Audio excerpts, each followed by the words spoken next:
ويا هلا، مقطعنا اليوم عن أغرب 5 فنادق في العالم. ما شاف المقطع السابق عن أغرب 5 مطاعم بالعالم، روح شوفوا وانطينا رأيك واكتب لي شنو أغرب مطعم. شوفوا المقطع الأخير وحطوا لنا لايك ومتابعة، وخلونا نوصل هذا الفيديو 1000 لايك، وخلونا نوصل 10000 مشترك قبل نهاية السنة. الفندق الأول فندق الكبسولة المعلقة في بيرو. هو فندق على شكل كبسولة معلقة على الجبل في الوادي المقدس. ارتفاع هذا الكبسولات 360 متر، 360 متر معلقات على الجبل. افتتح هذا الفندق في عام 2013.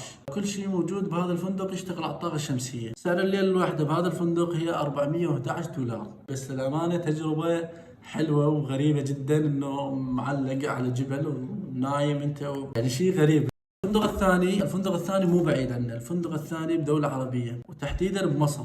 فندق درير الميلال، عبارة عن مبنى قديم جدا مصنوع من الرمل. هذا الفندق ما بيه لا كهرباء ولا انترنت ولا كل شيء، الإنارة عن طريق الشموع والفوانيس. هذا الفندق متكون من 40 غرفة.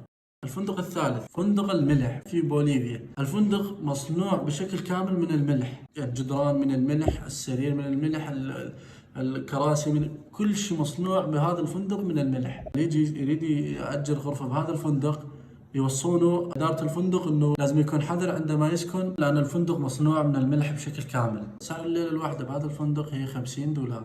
الفندق الرابع هو فندق الرافعة في هولندا، تحديدا في أمستردام. هذا الفندق عبارة عن رافعة، وهي تعتبر أطول وأضخم رافعة في العالم. طولها 50 متر وعبارة عن 3 أجنحة. اسم الفندق كرين فيرالدا. الفندق الخامس والأخير فندق الزرافات.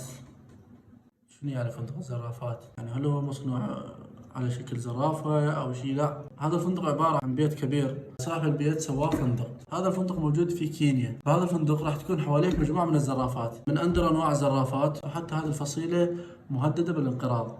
هاي الزرافات يحق لها أنه تتجول بكيفها، يعني أي واحد يسكن بهذا الفندق ما يصير يزعجها خلاص. اكتبوا لنا بالتعليقات شنو أغرب فندق بهذا الفنادق ال5، وإذا اكو فندق غريب اكتبوا لنا بالتعليقات. وفي أمان الله.